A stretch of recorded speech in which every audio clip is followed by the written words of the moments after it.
If you are happy with being a nerd, be one. My nerd friends like comic books, Marvel movies, video games, drawing, etc. And I absolutely enjoy being with them. They made me a part of their world and I loved it. Confidence in who you are is what attracts people to you, particularly women if that's really what you're worried about. But if you are not happy with yourself and want to change for the better, then take action. 1. Don't try to be alpha. An alpha male is someone who gets to do what he wants and somebody who changes things if it doesn't go his way. The ideal men, whom people call alpha, are men that are true to themselves. If your thoughts, expressions, and choices get affected by the fact that you want more women, which is why people want to be alpha, or want to be respected, or even be accepted by a certain group of people, then, in my opinion, you're not being alpha.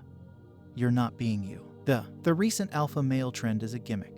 It is something that forces us to do jobs we hate, run behind women and be happy about buying stuff that we don't need. All your assumptions, your beliefs that some men are alpha and some men are beta comes from the society you live in.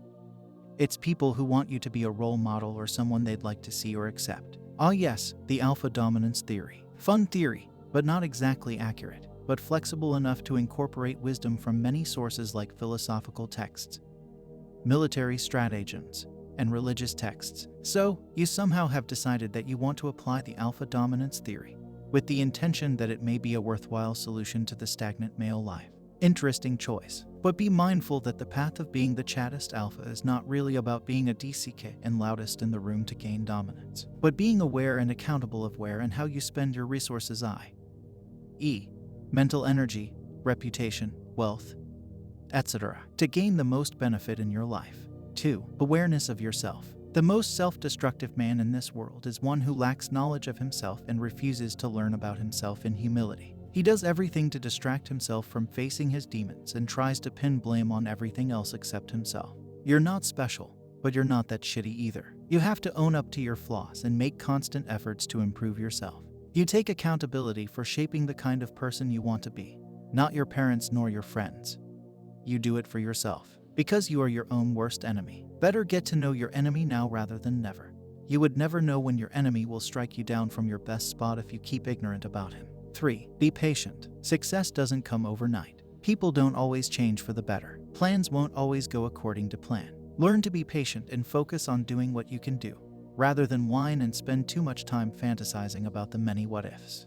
Now, an alpha is a rarity because he is exceptional. People perceive an alpha as an embodiment of ideas, and he is always exposed to attacks on his character regardless of what he does because the real him is far from people's ideal. He could be doing a toilet break, and somehow someone will still find ways to criticize him for taking a freaking toilet break. Facing criticisms will be a daily occurrence for an alpha, and if he doesn't develop thicker skin fast enough, he will lose himself in unnecessary doubts and his rights as an alpha. A king should not regret the decision he has made is an example of this.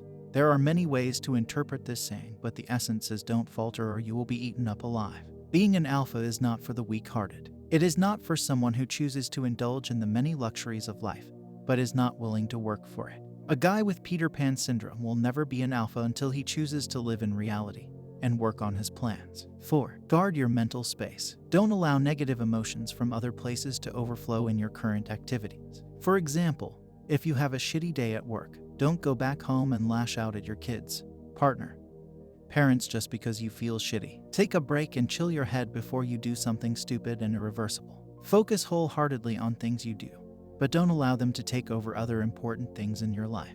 Ditch meaningless and unnecessary stuff and arguments. Put reasonable hours in your gaming activities. If it's not going to be on your work resume, you'd better put double the hours into something that can actually be included. If you work too hard to win a debate on social media, good job, you've just played yourself. Hang out with people who do inspire you to be better and can actually give you decent advice and help, even if it means fighting against the feeling of FOMO. To sum it up, time to clean up shits that used up too many of your limited resources and not exactly giving you good returns. 5. Earn fair and give back to the society. Work for your wage, and work extra according to what you are willing to part with. Don't bother thinking the company owes you for your selflessness because you are slaving those extra hours without pay. Only do it because you really want to do it for yourself. Be mindful of your earnings, and part some of it for taxes plus donations. Don't think too much about where it is going unless there is obvious evidence that the fund is being misused. Then raise hell like a civilized and educated civilian you are. 6. Be reasonably greedy. Go work for that shared goals you and your partner have been planning for years now. But don't underplay the importance of achieving personal goals. While what you want may differ from what your partner wants, properly talk it out and find a thoroughly thought out solution. If you keep on pressuring for a solution that your partner dislikes, you bet you are going to deal with the feeling of resentment for some time. Oh, did I ever tell you that a resentful woman is really not someone you want to be super vulnerable with? 7. Stay lowkey. Be that guy who promises very few things, but you can trust in him to deliver his promises. It's slowly becoming a rare trait because a lot of people underestimate the effects of breaking a promise and do not stop themselves from talking too much to impress others. This also means that you are accountable for your actions and words, and you will live to see the consequences of your decisions. If you are doing something that is obviously against people's trust, of course, most people would choose not to trust you again, even if you do something right the next time around.